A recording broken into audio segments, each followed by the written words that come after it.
Without objection, the chair is authorized to declare recess at any time. We want to welcome everyone to today's hearing on the proxy advisor duopoly and anti-competitive conduct. I'll now recognize myself for an opening statement.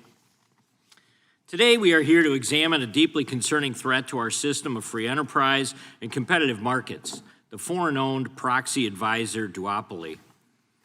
Institutional Shareholder Services, or ISS, and Glass Lewis control more than 90% of the proxy advisor market and can sway roughly 1/3 of the vote on any shareholder proposal. These foreign-owned proxy advisors use their power to act as de facto regulators of American companies, dictating the outcome of board elections and major business proposals. They set their own politically motivated agenda and pressure U.S. companies to comply. ISS and Glass Lewis are not regulatory agencies subject to APA requirements. They're not fiduciaries that owe a responsibility to investors, and they are certainly not elected officials answering to the American voters. Yet they have become unsupervised referees for every major corporate decision in America. One negative recommendation from this duopoly can erase millions of dollars in market capitalization overnight. Just ask America's oil and gas producers who have seen their boards reshuffled, or the American manufacturers forced to adopt costly emissions targets not required by any statute or regulation. American companies live in constant fear of a proxy advisor duopoly that owes no responsibility to anyone. Even more concerning, both of these gatekeepers are foreign-owned. The strategic direction of American enterprise is being ghostwritten in other countries, then rubber-stamped on U.S. proxy statements. That should concern just about everyone who's here today who cares about our economic system or America's competitiveness in the global arena. Today's hearing will show how ISS and Glass Lewis wield power in shaping policy entrenched in their duopoly and stifles all competition. Consider their involvement in the climate cartel. This committee has already shown how ISS and Glass Lewis colluded with climate activists, the world's largest asset managers, and international nonprofits to impose radical ESG mandates on U.S. companies. And while this subcommittee has been encouraged by the progress made by asset managers to return to its foundational model, the proxy duopoly remains the largest impediment to ensuring our capital markets are forced on growing America's retirement and investment accounts.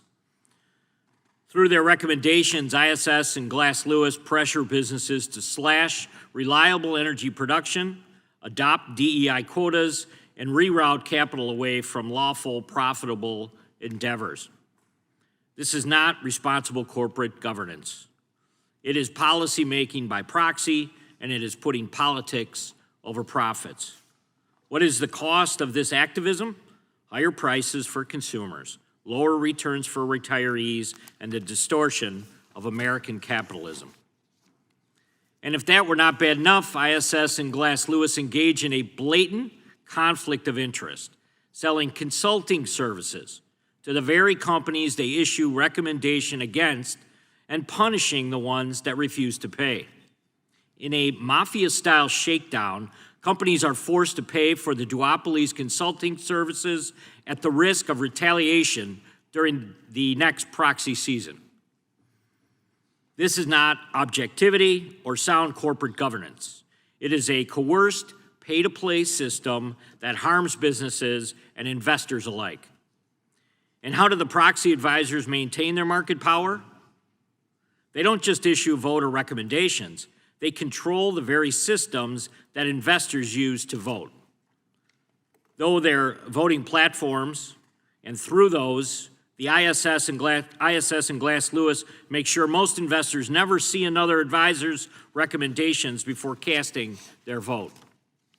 Rival proxy advisors cannot access these systems, and public companies cannot reasonably avoid them. This is the exact kind of gatekeeping that our antitrust laws were written to prevent. And because ISS and Glass Lewis have complete control over these platforms, they can preload each ballot with their own recommendations. When investors rely on the default settings, as many do, a massive number of shareholder votes move to lockstep with the duopoly's ideological agenda.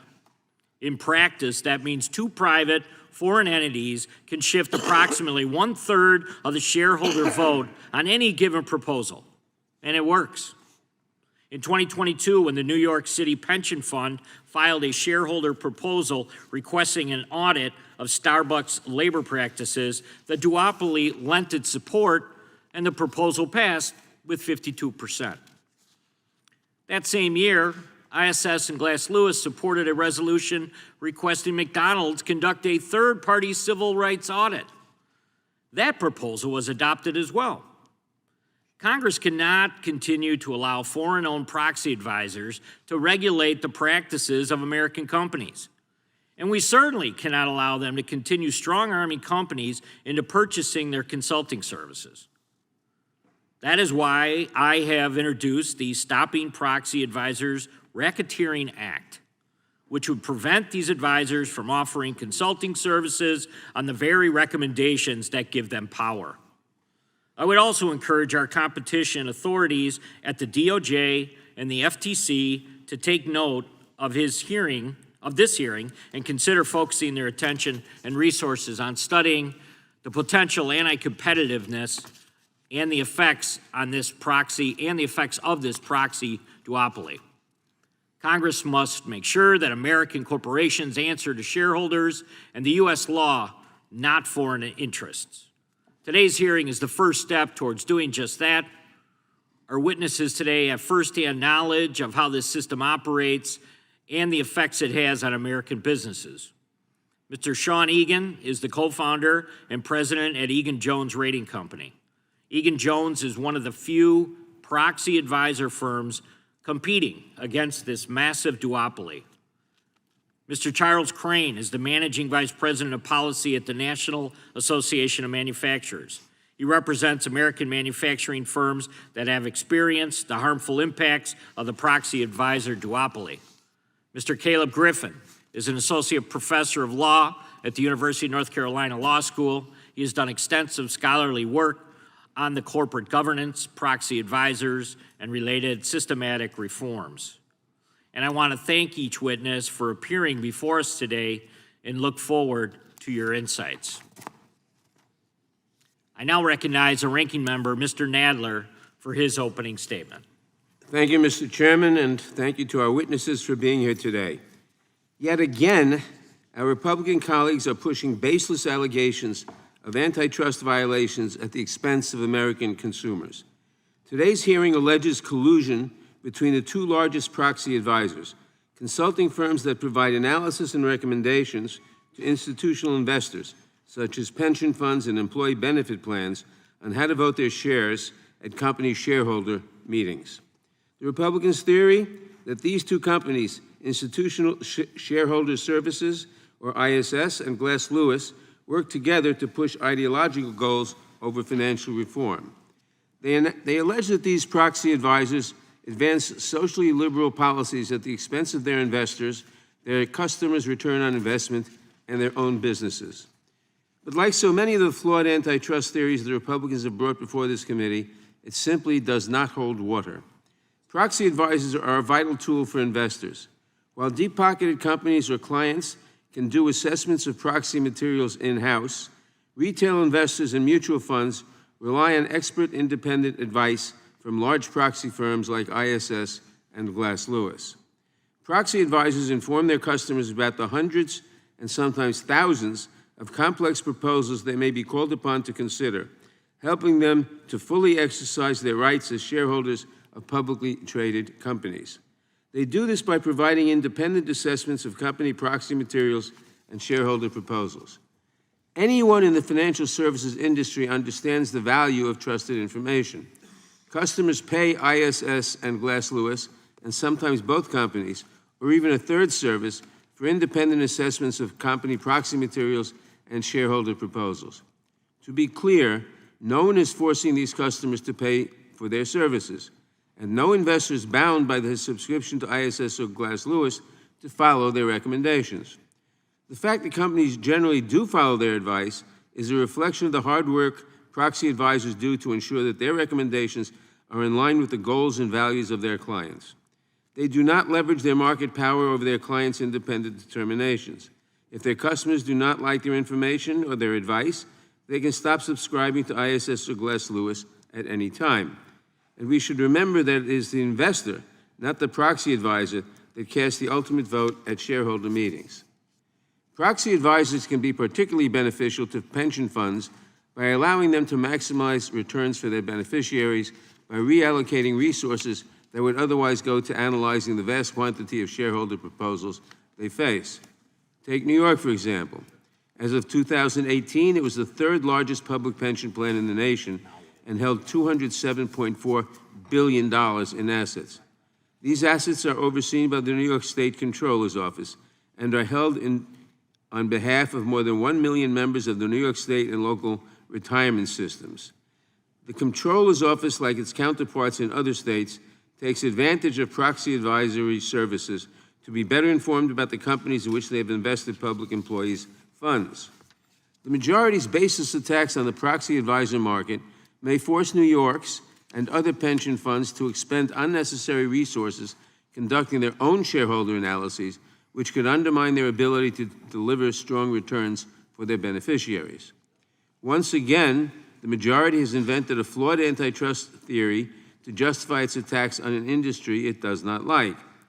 Although the vast majority of investor proposals are uncontroversial, such as uncontested board elections or the approval of company-nominated slates of electors, there are a tiny fraction of initiatives concerning social governance that the majority labels DEI, or proposals that quite reasonably consider the risks of climate change in making responsible investment decisions. In each case, proxy advisors conduct an independent analysis and offer their best advice to their clients, who are free to make their own independent judgment on how to vote.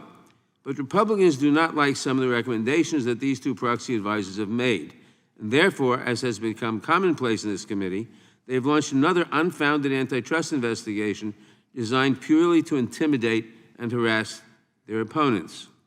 During the last Congress, the Republicans launched a fatally flawed antitrust investigation targeting investment groups that consider environmental, social, and governance, or ESG, strategies. Now the majority is following the same playbook and arguing that ISS and Glass Lewis are conspiring to advance pro-ESG and pro-DEI recommendations despite a lack of evidence. This fact-free investigation is all part of the Republicans' larger goal of entrenching corporate interests and conservative political preferences.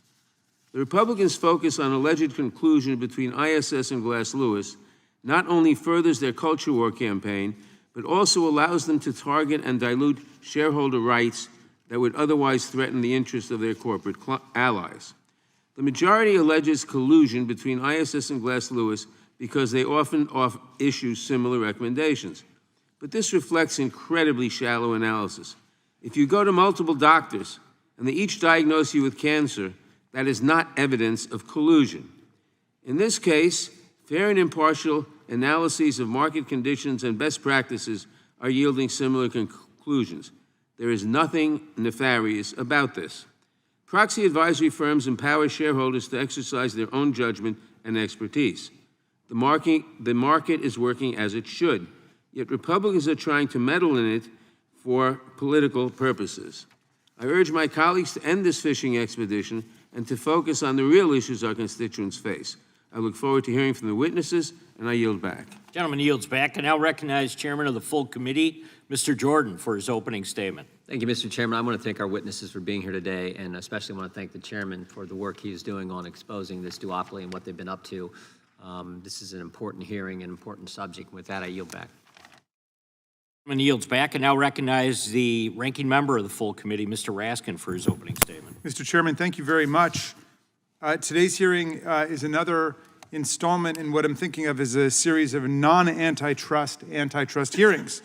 And because my Republican colleagues seem so confused on the subject, I think a basic primer on what antitrust means may be in order. The Supreme Court has compared the antitrust laws to the Magna Carta of free enterprise. They're as important to the preservation of economic freedom in our free enterprise system as the Bill of Rights is to the protection of fundamental personal freedom. Robust antitrust enforcement is vital for everyone in American society, from consumers to workers to innovators to citizens. Antitrust is fundamentally about making sure the marketplace is an open and fair terrain for companies to innovate and compete. Now,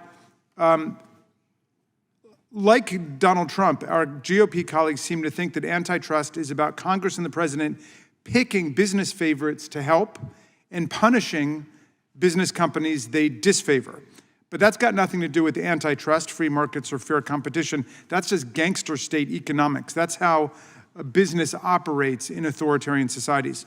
Our colleagues accuse two proxy advisors, ISS and Glass Lewis, of colluding to advance a progressive agenda when they make recommendations to their clients in advance of shareholder meetings. Well, of course, on the Antitrust Subcommittee, we should be concerned about collusion in the market. As Justice Scalia warned, the supreme evil of antitrust is collusion. That's Verizon versus Trinco.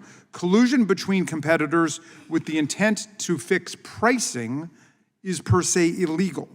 So you'd think that if our colleagues were going to use their bully pulpit to charge two companies with the supreme evil of antitrust, they would come armed with mountains of compelling, unassailable, ironclad evidence. But even their own witnesses are not alleging collusion. It reminds me of when the Oversight Committee had an impeachment hearing against President Biden in the last Congress, and none of their expert witnesses could identify evidence of impeachable high crimes and misdemeanors, and said they couldn't find the sufficient quantum of evidence. And it's not like my colleagues haven't been warned. The Supreme Court has gone out of its way to explain, quote, an allegation of parallel conduct and a bare assertion of conspiracy will not suffice to constitute an antitrust violation. But that's exactly what our colleagues are doing here. They're making allegations based on the independent market actors sometimes taking parallel positions and then asserting collusion without any proof. And I don't believe that there's even an assertion of price fixing going on.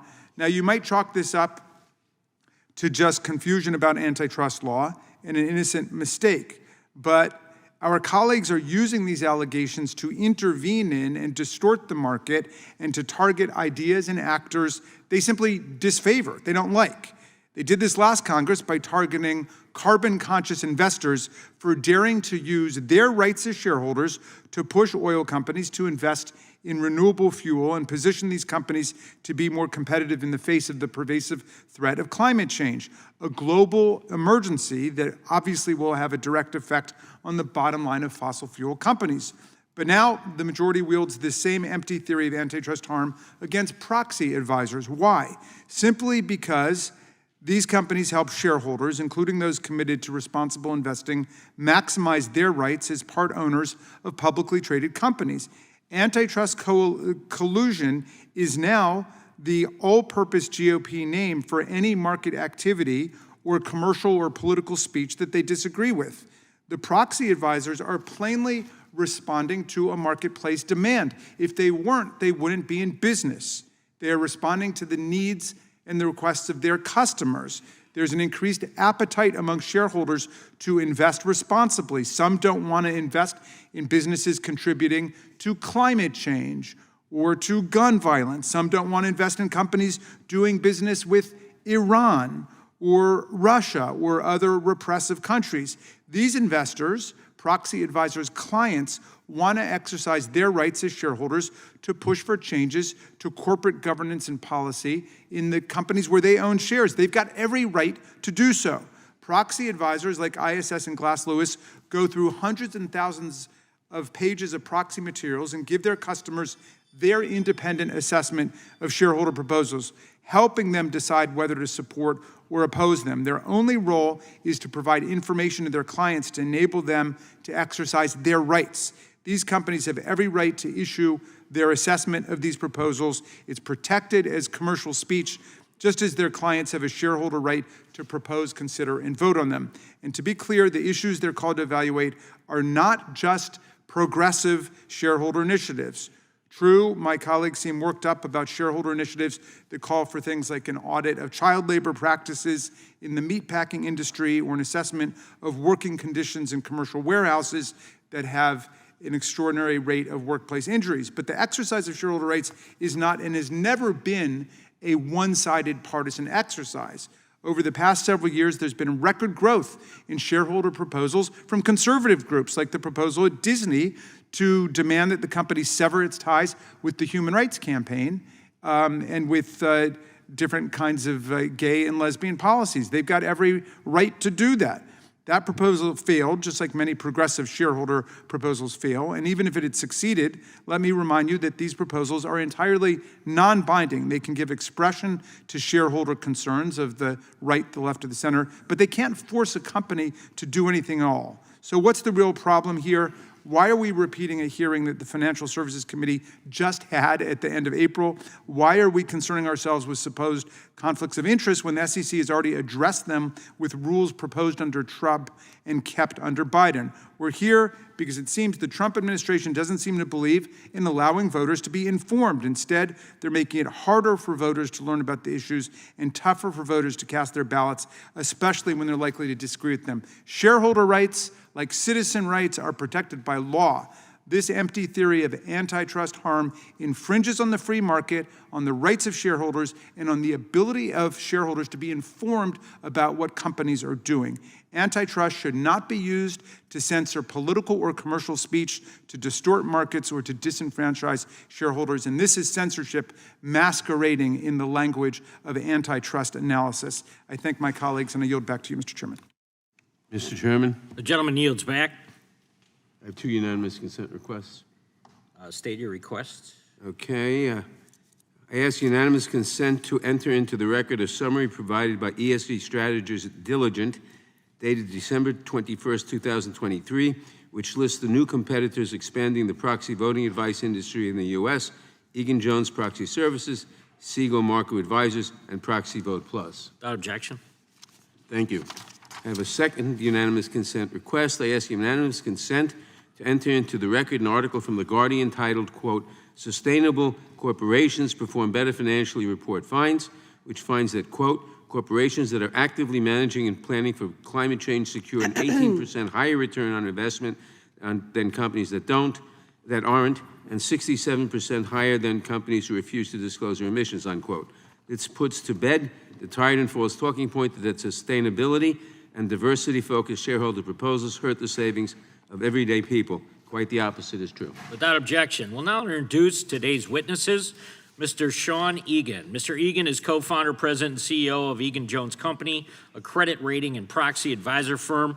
Prior to founding Egan-Jones, Mr. Egan was a commercial and investment banker in the financial industry. Professor Caleb Griffin. Mr. Griffin is an associate professor of law at the University of North Carolina School of Law. His research focuses on business organizations, contracts, corporate law and governance, secured transactions, and technology and the law. Mr. Charles Crane. Mr. Crane is the managing vice president of policy at the National Association of Manufacturers, where he oversees the association's advocacy efforts on behalf of manufacturers in America. He previously was the Vice President of Domestic Policy at NAM, working at the Biotechnological Innovation Organization and as a House and Senate staff member. Ms. Nell Minow. Ms. Minow is the chair of Value Edge Advisors, an institutional investor advisory firm. She previously was the co-founder and director of GMI Ratings and was editor and co-founder of its predecessor firm, the Corporate Library. We welcome our witnesses and thank them for appearing today, and we will begin by swearing you in. Would you please rise and raise your right hand?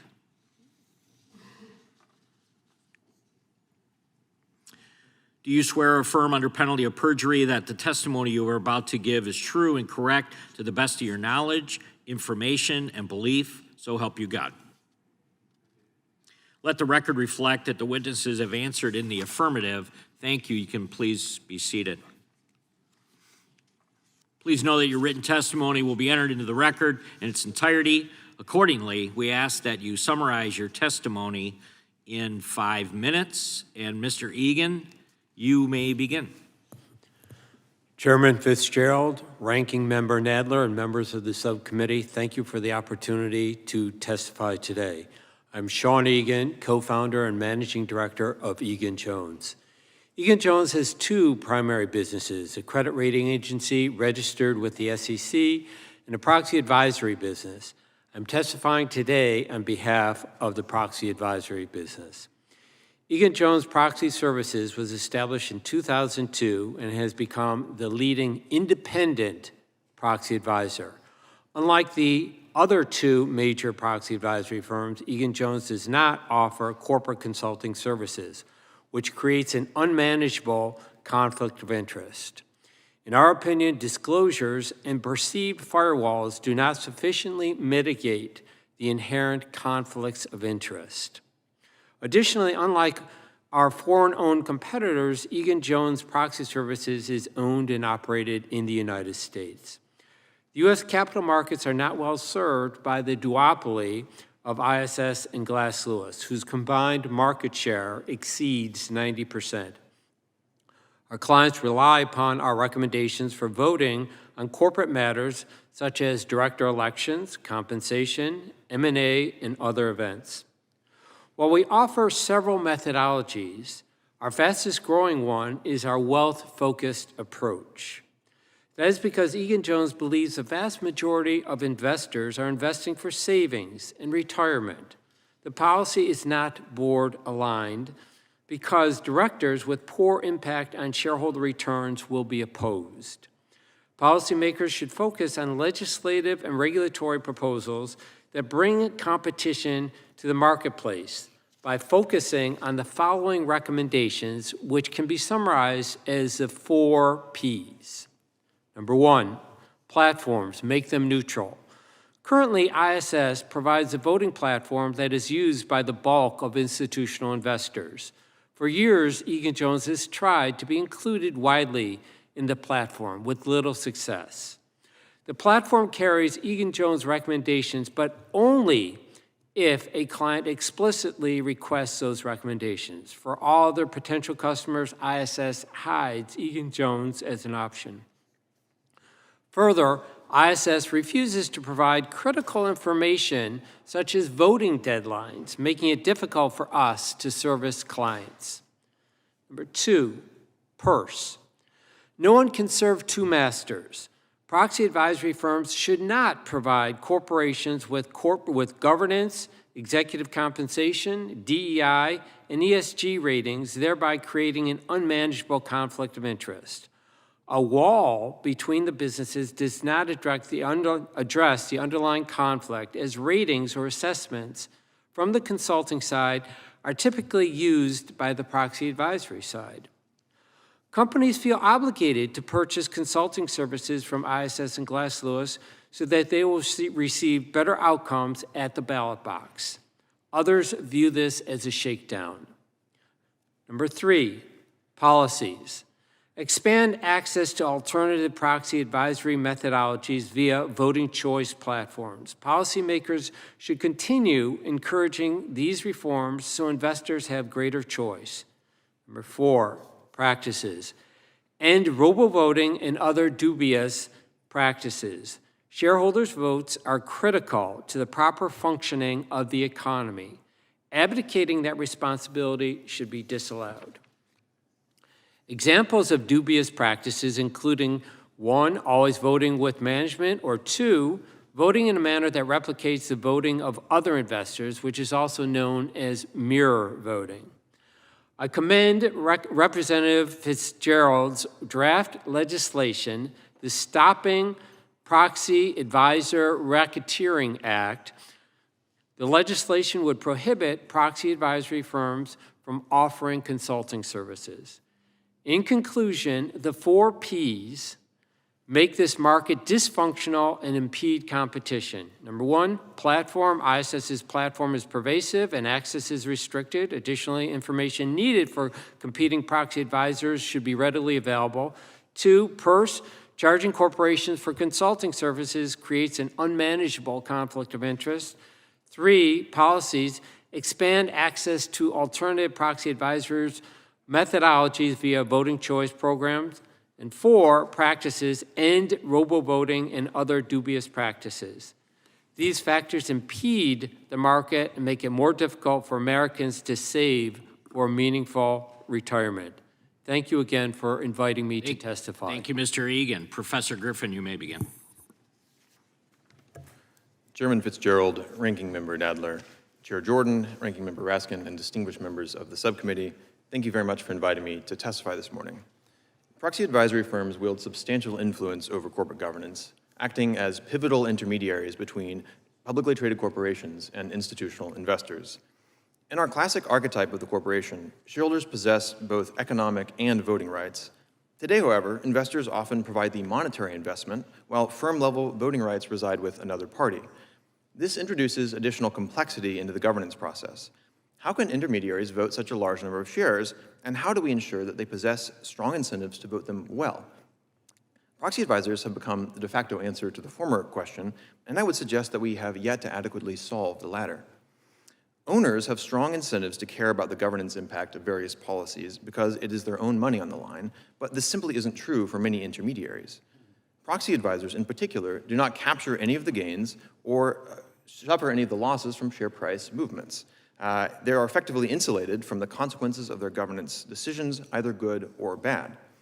This insulation weakens their responsiveness to investor concerns, generates potentially significant conflicts of interest, and may lead to misalignment with investor priorities. In my view, the key issues in the proxy advisory industry can be consolidated into three broad categories: concentration, competition, and conflicts. First, concentration.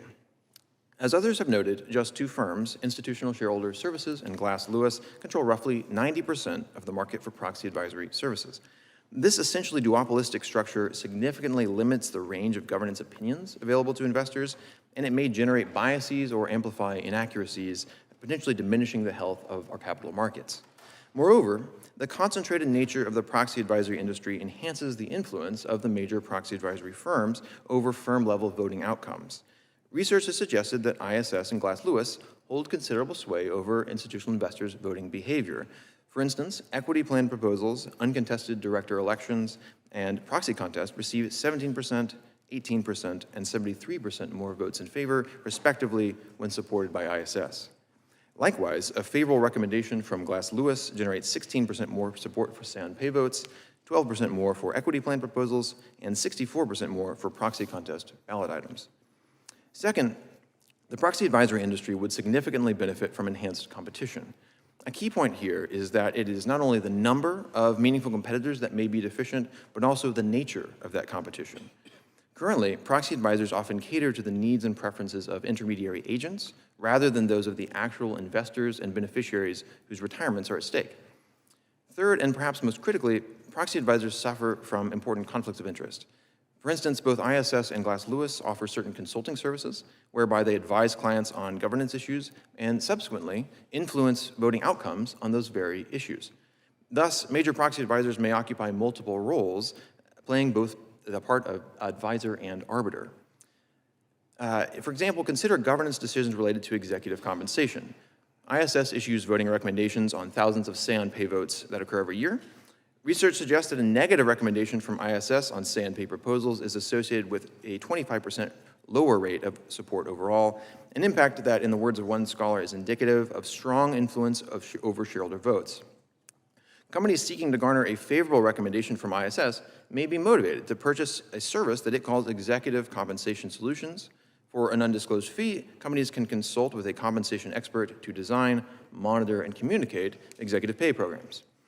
The fact that ISS is judging the merits of the same executive compensation packages it was paid to advise heightens the risk of problematic conflicts of interest. Companies and investors may perceive, accurately or not, that paying a proxy advisor for governance consulting will influence their voting recommendations. Although the dominant proxy advisors may take internal measures to help ameliorate this challenge to the objectivity of their recommendations, there is, to my knowledge, no clear regulatory protection. Much as Sarbanes-Oxley addressed similar conflicts of interest in the context of accounting firms, some of the draft legislation in Congress today, such as the bill by Congressman Fitzgerald, aims to provide analogous protection in the proxy advisor context. In my view, the disclosure and prevention of conflicts of interest in our financial markets is not a partisan issue, but rather an important protection for investors, companies, and American capital markets. Thank you very much for inviting me to testify, and I look forward to your questions. Thank you, Professor Griffin. Mr. Crane, you may begin. Good morning, Chairman Fitzgerald, Ranking Member Nadler, Ranking Member Raskin, members of the subcommittee. My name is Charles Crane, and I'm the Managing Vice President of Policy at the National Association of Manufacturers. Manufacturers have long understood that the proxy firm duopoly of ISS and Glass Lewis has a significant and damaging impact on their businesses. Excuse me.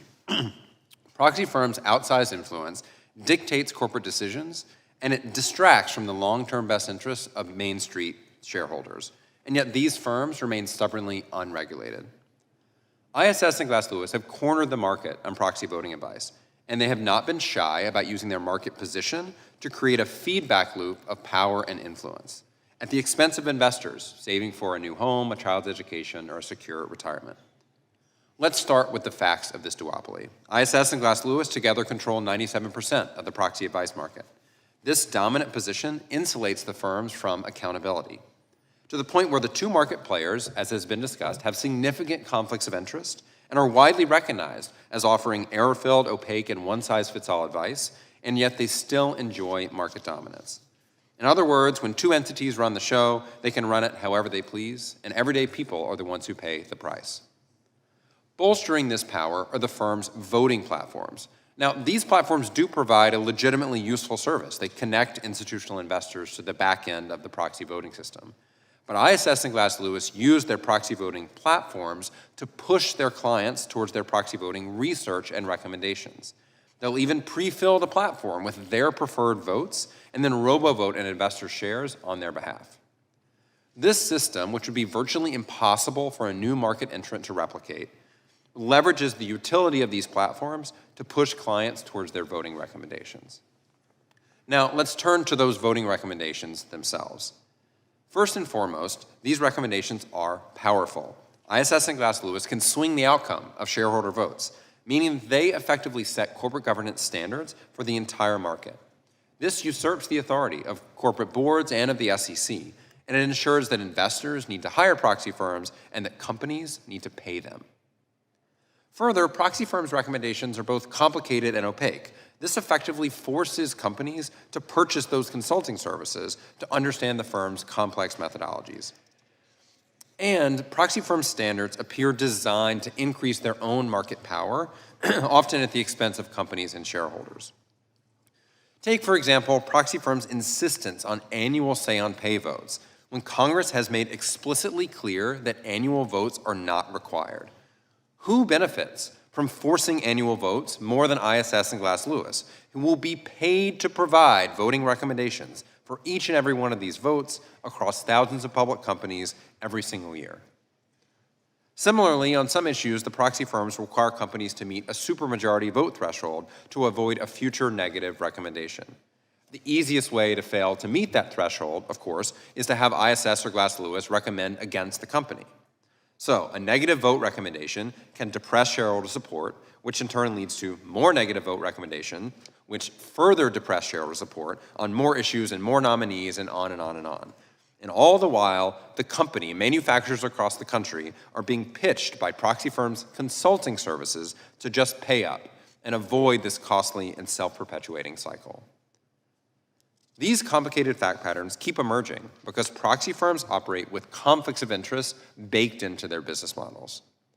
One half of a proxy firm operating a consulting service to help companies avoid a negative recommendation from the other half of the same proxy firm is a per se risk to investors, raising the specter, which we have seen time and time again, of recommendations that are designed to enrich the firms rather than benefit investors.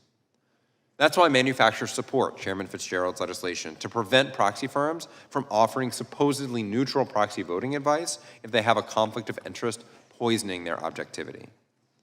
Manufacturers understand the stakes of getting this right, and we stand ready to help Congress rein in the proxy firm duopoly and institute much-needed guardrails that address proxy firms' conflicts of interest, their errors, their robo-voting, their one-size-fits-all standards, their ESG agendas, and more.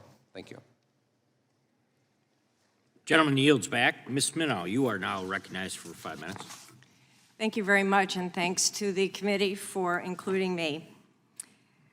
You know, when I worked in the Reagan administration, one of the things that I was proudest of was our commitment to free markets and to reducing nanny-state type regulations. So I feel like I'm a little bit through the looking glass here today because it's very disappointing to me to hear the Republicans on this committee want to interfere with the most robust free market evolution of a product that I could possibly imagine. It meets every one of the criteria that I learned at the University of Chicago. The proxy advisory firms arose to meet a need that began in the 1980s. In fact, I was there at the beginning of ISS. We intended to have a different product entirely, and everybody we talked to said what we want is proxy voting recommendations. Nobody has to buy it. Nobody has to follow their recommendations. They are purchased by the most sophisticated financial professionals on the planet. And what I'm hearing here is a lot of vague allegations that are not supported. If ISS and Glass Lewis are too powerful, corporate America should be popping champagne corks. They recommend votes with management 96% of the time. I would love to hear from America's corporations why 4% of the time a suggestion that perhaps they might disagree with management is too much. It's very disappointing to me to hear corporations say they don't want to hear from their shareholders and they don't want independent advice to be available to them. If there are more votes against pay packages because of proxy advisor recommendations, that's because those pay packages have been determined by market forces to be too much. And I suggest you look at Mr. Zaslav's pay package, which did get a majority vote against. Remember, though, those votes, as Mr. Raskin pointed out, are non-binding. So even 100% vote in favor of whatever shareholder proposal that you don't like, if it's about the environment or ESG, the company doesn't have to follow it, and companies do ignore these votes, even a 52% vote, all the time. So why they wouldn't want this very low-pressure mechanism for delivering the comments about shareholder concerns, I do not understand. I hear terms like dictates, stubbornly unregulated. The last people who need the nanny state stepping in are these financial professionals, the largest investors. Proxy advisory services are not sold to individual households. There are new entrants all the time. I personally use one that is nonprofit and free for my accounts. We have ones that are more pro-ESG. We have ones that are explicitly anti-woke, anti-ESG.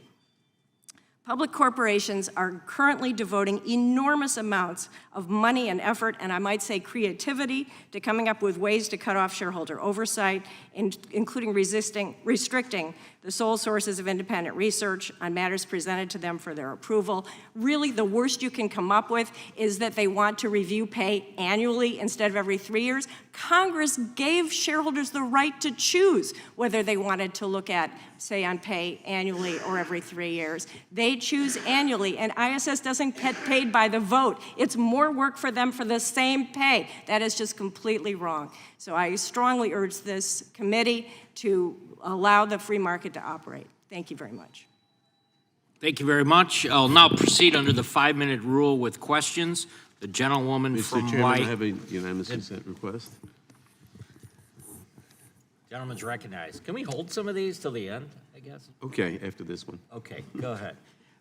I ask unanimous consent to enter into the record an article dated July 31st, 2024, entitled ESG, Illegal Conclusion or Just Good Business Sense, which explains how, quote, limiting investors' ability to assess risk and reducing competition for financial services is detrimental to investors' returns in these states, and the people who are paying the price for this are the constituents, the firefighters, the police officers, the teachers. Without objection, the gentlewoman from Wyoming is now recognized for 5 minutes. I'm sorry, but this sounds like a racket.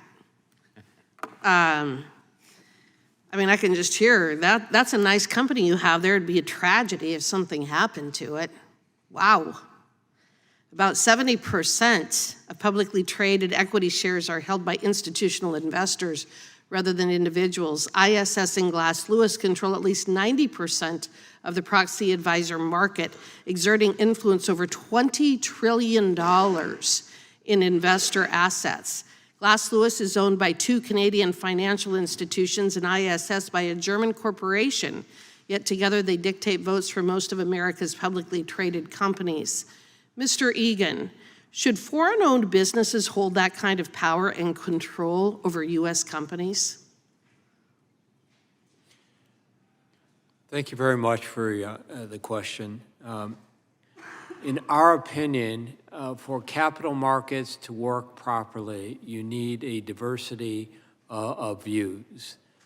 Perhaps the biggest concern that exists in the market is that it is dysfunctional in the sense that the 2 dominant proxy advisory firms are not independent, that they're using the recommendations and the scores and the ratings on the consulting side to drive their proxy advisory votes.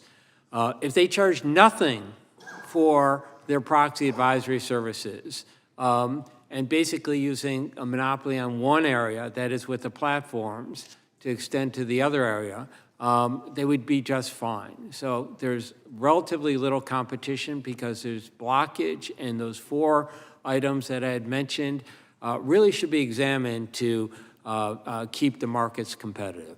Well, do you think that most Americans know about this foreign ownership or what these companies actually do? I highly doubt it. Okay, Mr. Crane, with this much control, there must be an understanding of whether proxy advice actually aligns with investor preferences as these firms grow in power and influence. In your experience in working with U.S. manufacturers, have these ideology-driven directives based in climate change policies, the DEI agenda, ESG policies, and more strengthened their competitiveness or added unnecessary costs and constraints? Thank you for that question, Congresswoman, excuse me. I think that the key thing to remember here is that the proxy advisory firms don't have a fiduciary duty to the underlying Main Street investors who are saving for a secure retirement via these larger institutional investors. So when they're making these voting recommendations and casting investors' votes through their robo-voting services on their behalf, they have no underlying obligation to those everyday Americans, whether that's on everyday corporate governance topics or on some of the ESG matters that you've described. They have their own set of beliefs about how corporate America should be run, and they don't have any obligation to align those beliefs with the financial needs of everyday Americans saving for retirement in the public market. Well, that, in listening to the testimony from the 4 of you, that is the thing that struck me the most, is that this seems to be a fundamental violation of these companies' fiduciary responsibilities to maximize profits for their shareholders. Do you agree with that, Mr. Crane? I do, and that's a question that's been raised at the SEC, in fact, of whether and to what extent the institutional investors who blindly follow these proxy firm recommendations or indeed allow votes to be robo-vote without even reviewing what the proxy firms are suggesting, whether and to what extent they're complying with their fiduciary obligations as managing assets on behalf of everyday Americans saving for retirement. Mr. Griffin, I'd like to turn to you. If proxy advisors are making recommendations to asset managers who vote with other people's money, and these recommendations are politically driven, then is the system actually protecting the interests of the real owners, such as the retirees and savers, or is it really furthering the agenda of these other organizations? Thank you for the question. I think there is a risk that we prioritize different interests than those of the true investors, those individuals who are working people, teachers, firefighters, saving for their retirement. And those interests may diverge from the intermediaries who hire the proxy advisory firms. So I think that's a real risk. Has the market share of ISS and Glass Lewis allowed for this shift from protection of real investor interest to what seems to be a more politically driven agenda, Mr. Griffin?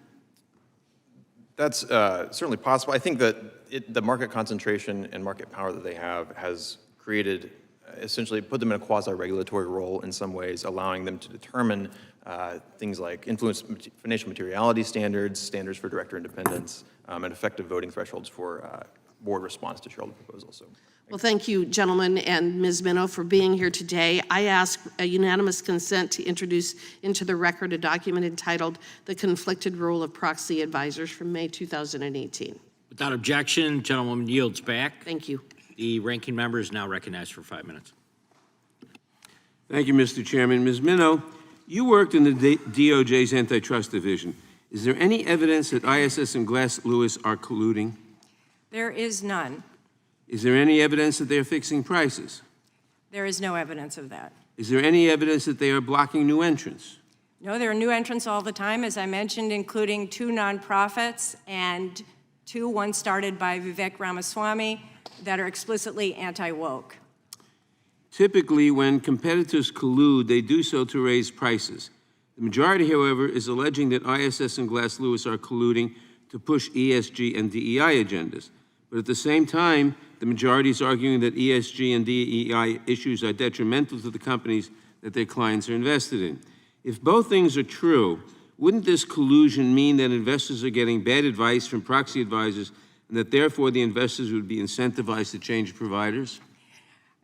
Absolutely, and let's remember that the clients of the proxy advisor services are enormous multi-billion-dollar financial firms who are very sophisticated and who are completely driven by shareholder returns. Furthermore, ISS and Glass Lewis, and I presume all the other proxy advisory firms, are constantly in touch with their clients saying, do we need to change our policies to better reflect your priorities? So the people who purchase those services are market-driven, and the people who provide the services are market-driven to meet their needs.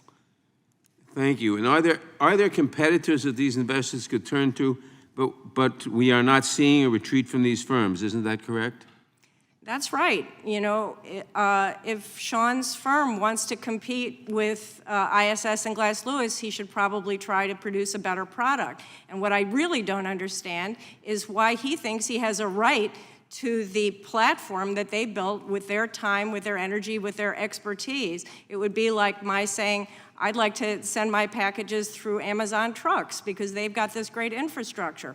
If he wants to compete with that, let him build his own, make it better. And assuming that the majority is right, these actions would presumably undermine ISS and Glass Lewis's own bottom lines and revenue, and therefore would hurt these firms and damage their position in the market. But there's no evidence of that, is there? There is no evidence of that. Ms. Minow, the majority also claims that ISS and Glass Lewis prevent new market entrants because they control voting platforms as well as provide advisory services. Is this true?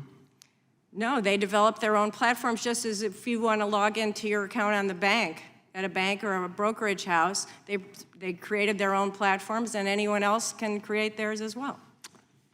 So investors are not forced to use the voting platforms, and thus they could get advice from ISS and Glass Lewis and then use a separate entity's voting platform. Is that correct? That is correct, and ISS told me that if enough of their clients ask to have Sean's firm on their platform, they would add it, but nobody's asking for it.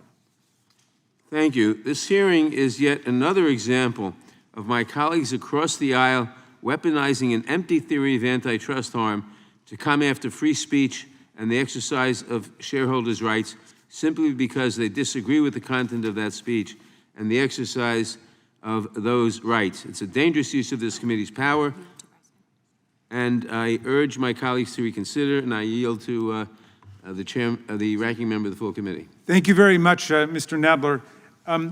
Mr. Egan, does your firm, you're essentially a competitor to the 2 big firms we're talking about, is that right? Thank you for your question, and the answer is yes. Okay. Does your firm collude with other proxy advisors? No, Do you have an ESG policy for the people you advise? we do. And do you have a non-ESG policy for the people you advise? We don't label it as non-ESG. We have a wealth-focused policy. Which, Okay, but if I want ESG, I could come to you, but if I don't want ESG, I could come to you. I've got alternatives, options. That's accurate. And why do you set it up as an array of options like that? Provide investors with a choice. So you're meeting the needs and desires of your clients and meeting a market demand. That's accurate. Okay. It seems to me that's exactly what your competitors are doing, and I understand you're a new entrant there, but everybody is responding to a market demand, and so I appreciate your candor in answering. I yield back. Thank you, Mr. I yield Matlow. back. Gentleman yields back. Gentleman from Texas is now recognized for 5 minutes. Hi, Mr. Griffin. Can you explain what guardrails, whether legal or regulatory, exist to ensure that ISS and Glass Lewis provide voting recommendations in the best financial interest of shareholders, and that they're not giving conflicting recommendations to clients about the proxy and shareholder proposals, if those exist? Thank you for your question, Congressman. There are very limited legal and regulatory guardrails in place right now. Currently, there are no direct fiduciary duties to the ultimate investors, the clients of these institutional investors who in turn hire the proxy advisors. And I think when we look at market demand, when we use the term investor to refer not to the people who invested their money, but to the financial intermediaries who control it, it can generate incorrect policy insights. So in my view, firms like BlackRock should be considered intermediaries rather than true investors, essentially custodians of the true investors' money. So if I understand this correctly, kind of moving on down the road of some things I heard earlier, is it accurate to say that ISS is able to offer advisory services to boards of directors while also offering recommendations for how shareholders vote? Is that a thing? That's correct. And do you know of any other industry where such an inherent conflict of interest might exist? I'm not aware of any. I know that some analogous conflicts existed in the auditing and accounting firm context, but those, Congress took action with respect to those. And so the board of directors could be paying for them for services, and then also they're getting paid to recommend to the proxy advisors. Does that seem right? It does generate a potential conflict of interest, yes. Do you think, Ms. Minow, that there's a potential conflict of interest there? Yes, I do. That's why I don't buy ISS services, and I do believe that anybody who does want to buy them should be able to buy them, understanding what the conflict of interest is. Interesting. Mr. Egan, I think I'm hearing that Egan Jones is taking on two duopolistic actors, and in doing so, creating a more competitive marketplace. One of those areas that's been a particular concern for this subcommittee has been the ESG issues, which are inherently politically charged. Do you know how often ISS and Glass Lewis are voting against the boards of directors on ESG issues? I do not. Okay. I'd like to hear more from you, Mr. Griffin. This idea of these conflicts of interest, is this a thing with a business like Mr. Egan's, or is this a problem with just the two big ones? I think the specific conflict of interest you're referring to arises from the provision of consulting services rather than the proxy advisory service itself. And so my understanding is that his firm does not offer those types of services, and the two largest proxy advisors do. What do you recommend that Congress should do to fix that? Well, I think there are a number of potential solutions. I think Congressman Fitzgerald's bill providing for enhanced disclosure of and regulation of conflicts of interest I think could be very beneficial in a number of ways. Something analogous to what we did in the accounting firm context for Sarbanes-Oxley may be beneficial here. Thank you. I'd yield my extra time to the chairman if he has anything. Chairman is recognized. Jim, do you have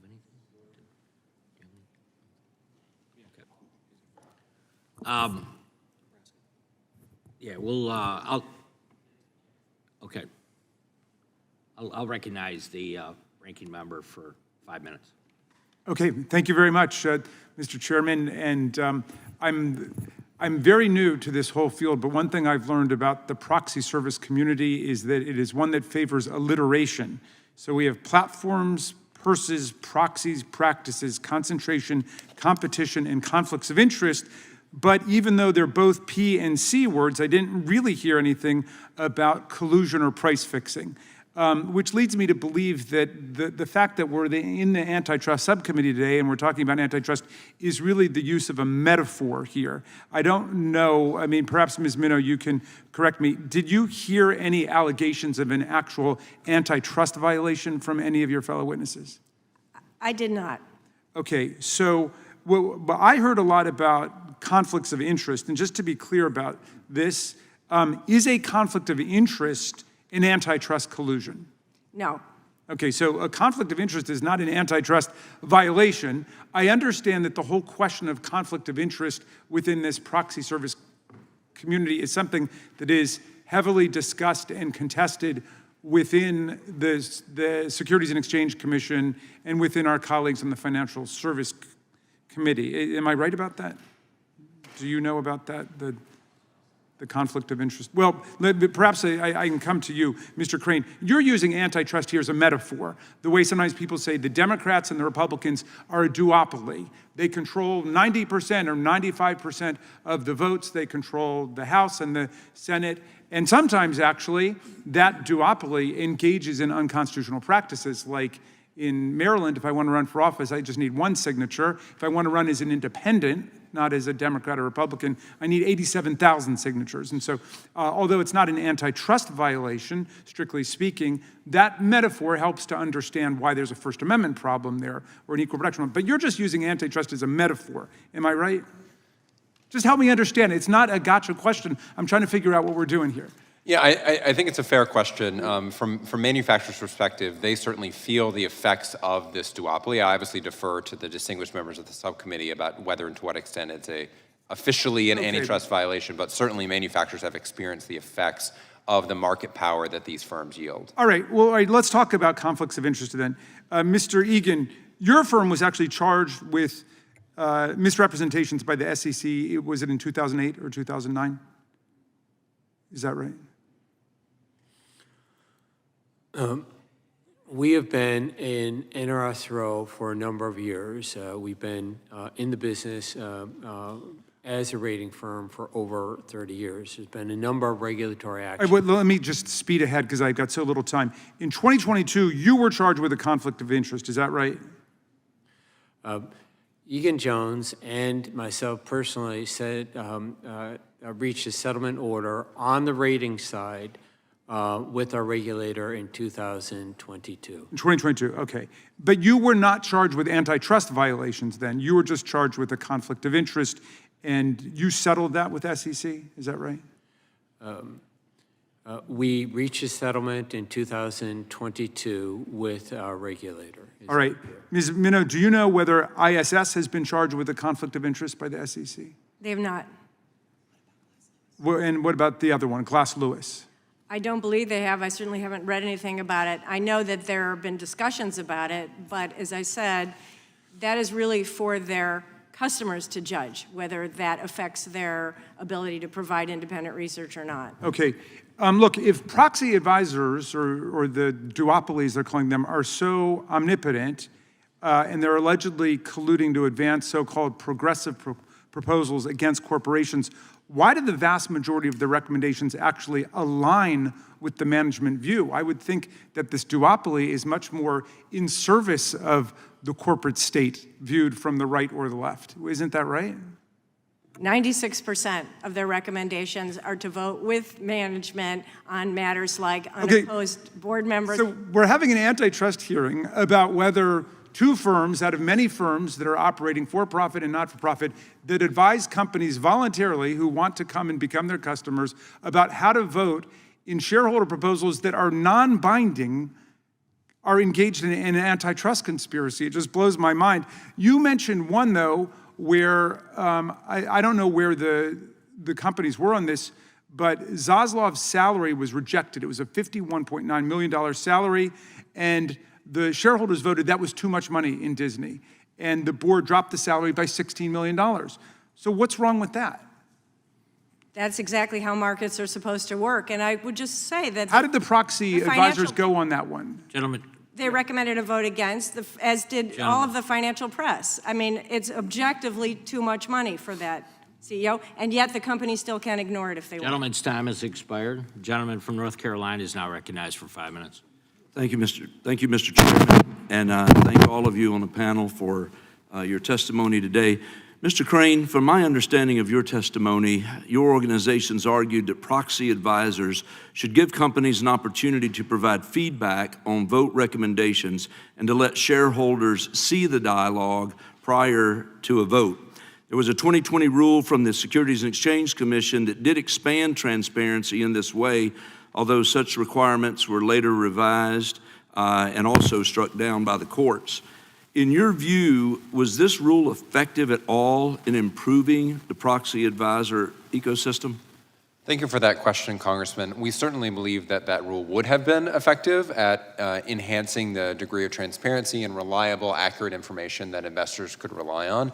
As you indicated, unfortunately, under the previous administration, Chair Gensler rescinded critical parts of that rule, including the provision of recommendations to companies so that they could respond appropriately. And it's been tied up in litigation since then. The NAM is actually a party in that litigation, and we're hopeful that we can defend the SEC's authority, but ISS has been steadfast in not wanting to be regulated. So we certainly think that there is more work to be done, both by Congress and by the SEC, to ensure that there's appropriate degree of oversight of these powerful actors. Well, let me just follow that up then. That now that that rule's no longer in place, what would you say, in your opinion, should be done to increase proxy advisor transparency? Thank you for that question again. I think we start with the conflicts of interest. Certainly the chairman's legislation about outright banning those conflicts is something that we support. From the SEC side, we have long supported transparency around those conflicts. And then the issue that you raised at the beginning of your line of questioning of allowing the proxy firms to provide to companies draft recommendations that they can respond to spot errors and misunderstandings, and most importantly, to convey to investors, here are the two sides of this issue, and then that way they can make an informed decision. That's something that we moved the ball forward in the right direction in the 2020 rule, but there's much more work to be done depending on how the outcome of these court cases go. Well, proxy advisors exist, obviously, because shareholders don't have time to research the company's policies before they're called on to help make decisions.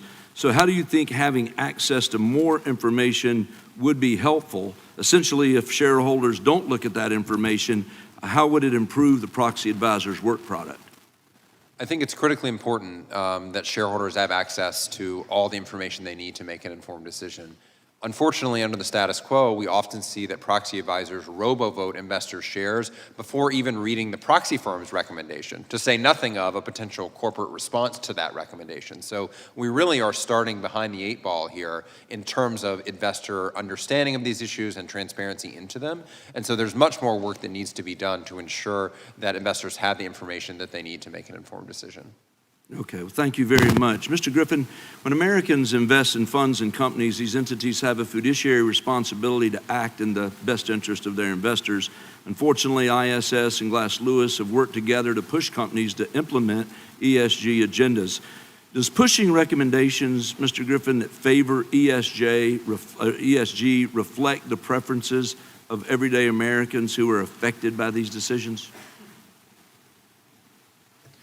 Thank you, Congressman. I think that the system is set up to serve the interests of these intermediaries rather than the investors that to whom they owe fiduciary obligations. And so when we speak about it being market-driven, I think that there are important limits on that. And to the extent these large intermediaries favor the current system, favor the status quo, I find that unsurprising because it's designed to serve their interests.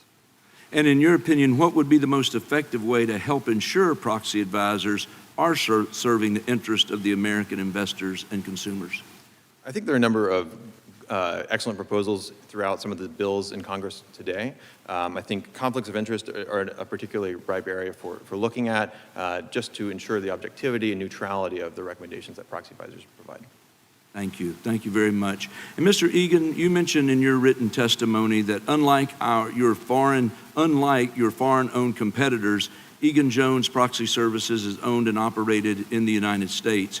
As we know, ISS is owned by a German corporation. Glass Lewis is owned by two Canadian financial institutions.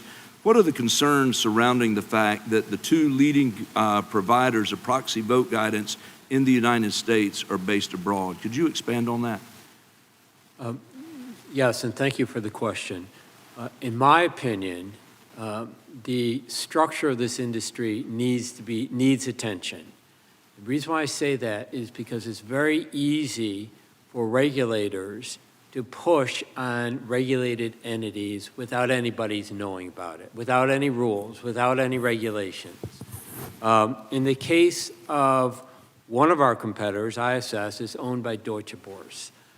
My presumption is that on a regular basis they're meeting with the regulators because there's so many issues connected with the stock exchange.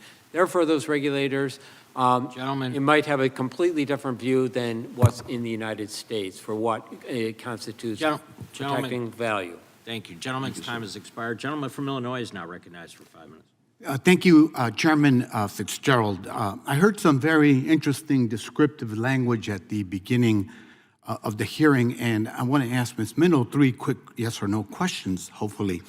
Are you part of a climate cartel? No, Are you engaged in any racketeering? no, Have you participated in any mafia-style shakedowns? no. Okay. Today's hearing is supposedly about antitrust issues involving proxy advisors. But what is really going on here is we're seeing culture war and pro-corporate policies being advanced. Republicans argue that Glass Lewis and ISS have too much power and collude to advance so-called woke corporate governance. I would agree that any market that's 90% controlled by two entities should be scrutinized and proposals to foster more competition should be considered. But let's be clear. There's no evidence of collusion between Glass Lewis and ISS. And what are some of the examples of woke corporate governance where these proxy advisors have recommended against a company's board's position? Hasn't been made. Reporting on the use of child labor in supply chains for meatpacking corporations, auditing working conditions at Amazon, adopting living wage principles at Walmart, reporting by tech companies on the risks posed by generative AI, deriding labor rights as woke gives away the game. Republicans are always siding with the bosses over workers. And the irony is that these examples of wokeness are outliers. Ms. Minow, thank you for being here. Isn't it true that in 2024, ISS recommended voting with management on 96% of management proposals? It is. Thank you. And in your experience, including as president of ISS, have you seen any evidence that ISS and Glass Lewis are using the recommendations to push a progressive agenda? No, And you studied at the University of Chicago, did I hear you correctly? I did. I'm from Illinois. Very well, thank you. Republicans are trying to crush shareholder rights to benefit the corporate executives who disproportionately fund their party. And they've continued to push the narrative about ESG and woke corporate governance to distract us from the truth. The truth is, we are nowhere close to our achieving economic democracy that would empower workers, including through worker representation on corporate boards by any stretch. The truth is, as ridiculous as Republican attacks are against ESG, we must not allow wealthy corporations to exploit ESG as cover for their predatory practices, including union busting, worker exploitation, and consumer fraud. And the truth is that we're living in an oligarchy where increasingly dominant corporations and billionaires control most of our government and public policy. The fundamental problem is not proxy advisors or ESG. It's a government that's been captured by the wealthy and serves their interests above those of working people. I represent a district of working people. If Republicans had any interest other than protecting billionaires and wealthy corporations, this subcommittee would be focusing on policies that tangibly improve the lives of our constituents, but they don't, so we're not. And to me, that's a betrayal of the real working class in America. Thank you, and I yield back. Gentleman yields back. Now recognize the chairman of the full committee, Mr. Jordan, for 5 minutes. Thank you, Mr. Chairman. Mr. Crane, what percentage of publicly traded equity shares are held by institutional investors and pension funds? It's a very large percentage. I forget the exact number. It's north of 80, I believe. 80%? And because of that, most shareholder votes are cast through proxy voting because the shareholder can. Is that right? That's exactly correct. Okay. Yes, sir. And proxy advisors advise or recommend to the institutional investors and the pension funds how they're supposed to vote. Is that right? That's correct. And is their advice followed? Pardon? Is their advice followed? Is the proxy advisor's advice typically followed by the institutional investors and the pension funds? It's absolutely followed, and in many cases, their shares are automatically cast by the proxy firms in line with those recommendations. So, so the institutional investors and pension fund are doing exactly what the proxy advisors did tell them. That's exactly correct, yes, sir. Okay. And who are the two largest again, who we've been talking about? ISS and Glass Lewis. ISS and Glass Lewis. And how much of the market do they control? 97%. 97% of the market, 80% of the shareholders, the equity shares are with institutional and pension investors, and their advice is followed 95% of the time. That's essentially correct. Wow, that's pretty big. That's pretty big. How much money are we talking about? Trillions of dollars of equities across the market. 5 trillion, 20 trillion, 30 trillion, how much are we talking? I don't know the size of the market, but it's a large number of the equity markets in the United States. My understanding is it's at least $20 trillion. And there's, Sounds right to me. And the other side says, nothing to look at here. Nothing to look at here, really. That seems like there's a lot to look at there, and that's why we're having this hearing. Now, what kind of advice? So their advice is followed 95% of the time, 70% of the market, over $20 trillion. What kind of advice are they giving? It's advice on everything that comes before shareholders. It's how the company is run, how the executives are paid, the shareholder proposals that have been discussed. It's everything that comes before the shareholder base for a vote. What kind of advice are they giving in a political context? We know that ISS, for example, recommended in favor of more than 80% of ESG shareholder proposals in pro-ESG, pro-DEI?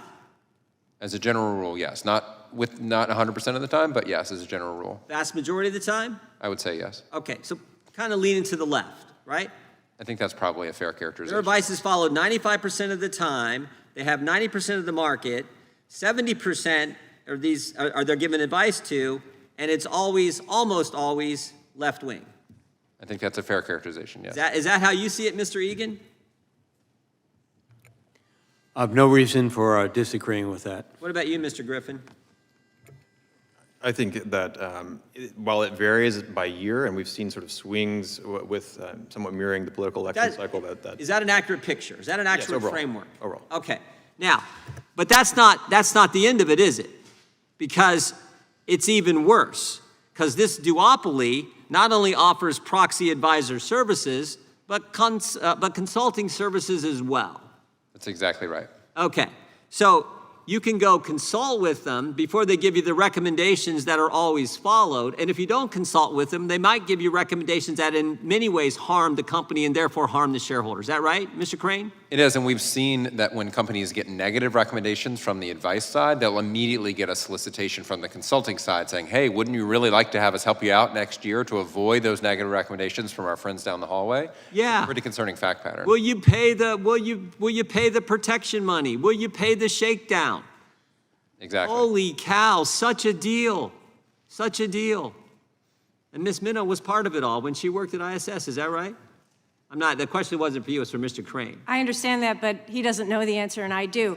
Well, no, I wasn't asking you a question. It is wrong. I did not allow You might be able to do the consulting services services and the I did recommendations. not allow ISS to do consulting when I was What does ISS do president. consulting now? ISS does do Well, consulting now. Shazam, and there they're- you have it. There you have it. My question, the way it works is the members get to ask the questions and to the people they want to give the answers. My question was to Mr. Crane. I appreciate you jumping in, Ms. Minow, and telling us that ISS does now offer consulting services in addition to the proxy advisor thing, which is the problem. Which is, well, not the full problem, but certainly part of the problem. Is that right, Mr. Crane? I would agree with that, yes, sir. And then you can even go maybe one step further and say on the platform, no competition's allowed, which I sort of get Ms. Minnow's argument on the Amazon issue, I sort of get, but it's almost like they got this thing rigged from start to finish, and it's two companies. And the other side says, nothing to look at here. Well, I think that's kind of ridiculous, and I appreciate the chairman and his work on this important issue. With that, I yield back. Chairman yields back. The gentleman from Georgia is now recognized for 5 minutes. Thank you, Mr. Chairman, and I'd like to offer Ms. Minnow the opportunity to fully respond to Mr. Jordan. Thank you very much. I appreciate it. Yes, when I was at ISS and I was president, I did not allow us to do consulting services, and yet we were spending a ton of time trying to walk corporations through who would call us and say, we want to understand your system. And so I understand why they do it now. And the large institutional investors who choose to use their services bake that in. You know, Mr. Jordan mentioned the 4%. Do you agree with ISS's decision to do it now? It's my time. He mentioned the 4% where they disagree. Interestingly, whenever ISS recommends a vote or Glass Lewis recommend a vote contrary to management, what we find there, if you look at the numbers, is that the clients make up their own minds. So that, for example, ISS recommended a vote against Elon Musk's ridiculous $58 billion pay package, and yet the shareholders voted overwhelmingly in favor of it. Great example. Do you believe Milton Friedman, since you're a graduate of the University of Chicago, would he be turning over in his grave listening to this attack on the free market system that this hearing represents? He would be spinning like a top. Yeah. Thank you. Mr. Egan, since 2002, you've been involved as in the business of proxy advisor services, correct? Since 2002. And since 2002, your primary competitors in this proxy advisor service industry has been Glass Lewis and ISS, correct? That is correct. And you have fought your way up to the top now. You are now the third largest proxy advisory firm operating in the nation, correct? We've been the third largest for a number of years. And, yes. And I commend you for that. This hearing gives you an opportunity to promote the fact that your company is an anti-woke proxy advisory firm, correct? I would not characterize our firm as an anti-ESG firm. We offer ESG Well, I policy. tell you, your testimony, your written testimony, reads and looks like a promotional brochure for your company. I've never seen anything like it. And you're here today to basically get some government help in positioning your business to become a larger player in this industry. Isn't that correct? In my opinion, no. Well, let me ask you this. If I could answer the question, you asked the question, and I'll be happy to answer it. Well, I'm moving on. I want to ask you about that 2012 SEC complaint that was filed against you that charged you with, among other things, having conflicts of interest. And you hired the attorney, the same attorney that represents Donald Trump Jr., Mr. Alan Furtivus. Isn't that correct? Mr. Furtivus is not represented. He was your lawyer. He hasn't represented the firm for But over 10 years. He was your lawyer, though, right? Same Probably lawyer. about 15 years ago, yes. Same lawyer that now represents Donald Trump Jr. Are you one of the folks who contributed to Trump's inauguration campaign? We are not. Or his campaign? No. Okay. All right, but you sure are seeking some exposure today on this anti-woke tip. I'm here today to provide insight in our experiences in this industry. You're trying to create a competitive advantage. This is like crony capitalism. And I'm sure that There's some real problems in this industry, no I'm sure that question. Milton Friedman would not be approving of this kind of conduct, complicit with a Congress that is a rubber stamp to everything that Donald Trump is trying to do to put his finger on the free market system and make it such that it works for him and his interest, and everything else is secondary. And with that, I'm going to yield back. Gentleman yields back. Gentleman from Virginia is now recognized for 5 minutes. Thank you, Mr. Chairman. I'm going to yield as much time to the chairman. I think Gentleman Freon, just a quick question for Ms. Minow. So is ISS wrong now that they offer consulting services to their clients? I disagree with it, but I'm all in favor of every possible option being offered to the market and letting the market decide. They're wrong? I don't use their services. Okay. Great, thanks. I'll yield back.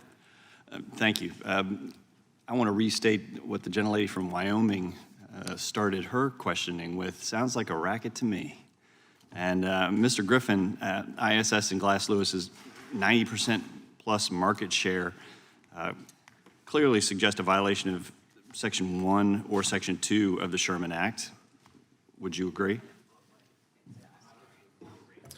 Thank you for your question. I'm a corporate governance expert. I'm here to talk about that. I think that potentially does, but I'm not able to opine on that.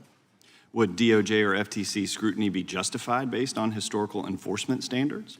I think this situation certainly warrants further study, and more broadly, I would take issue with the characterization of this as a market-driven phenomenon and a response to market pressure. I think it is a response to regulatory pressure to vote by these asset managers, who also, I think, bear very weak financial incentives to respond to the concerns of the actual shareholders.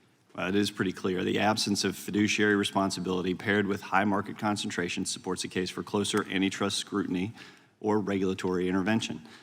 The opposition seems to believe that these practices are immune somehow from antitrust scrutiny simply because they occur in the context of shareholder voting. Firms with effective monopoly power should be allowed to self-police their own competitive and ethical boundaries. Mr. Griffin, are ideologically aligned ESG recommendations that mirror each other grounds for a Section 1 Sherman Act claim due to collusion?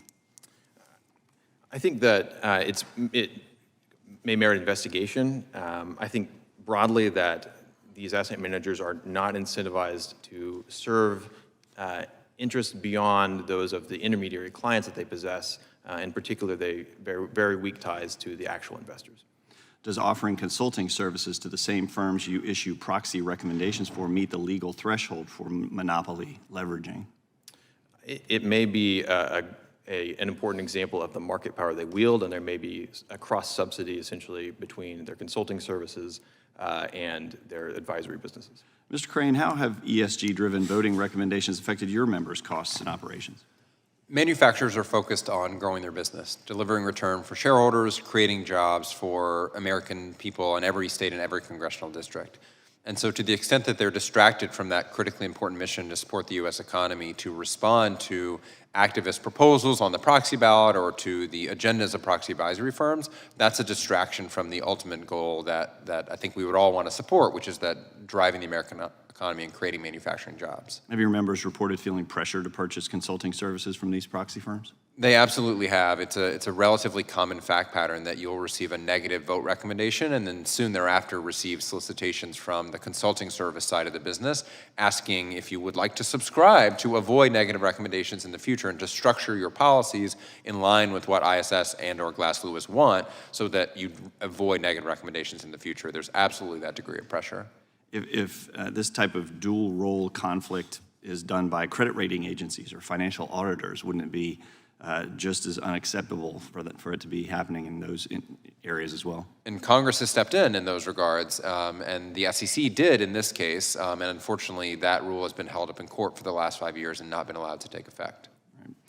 Mr. Egan, have you ever lost business to ISS Glass Lewis due to bundled consulting services? Would you mind repeating the question? Have you ever lost business to ISS Glass Lewis due to bundled consulting services? Yes. Wouldn't you say that, can you cite specific shareholder proposals or climate-related screens that seem ideologically driven rather than investor-oriented?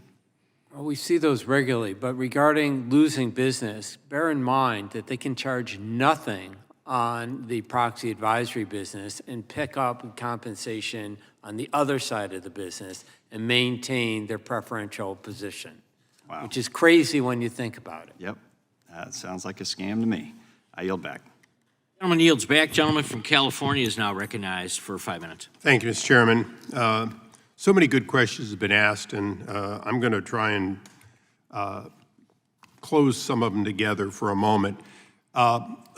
Antitrust is complicated, and you always have to ask things like what's the relevant market and so on. But per se, when you have just two that control 90%, in general, assuming it's a relevant market, that's monopolistic power, correct? Nobody on any side disagrees that we have the potential for monopolistic behavior because you have such a concentration.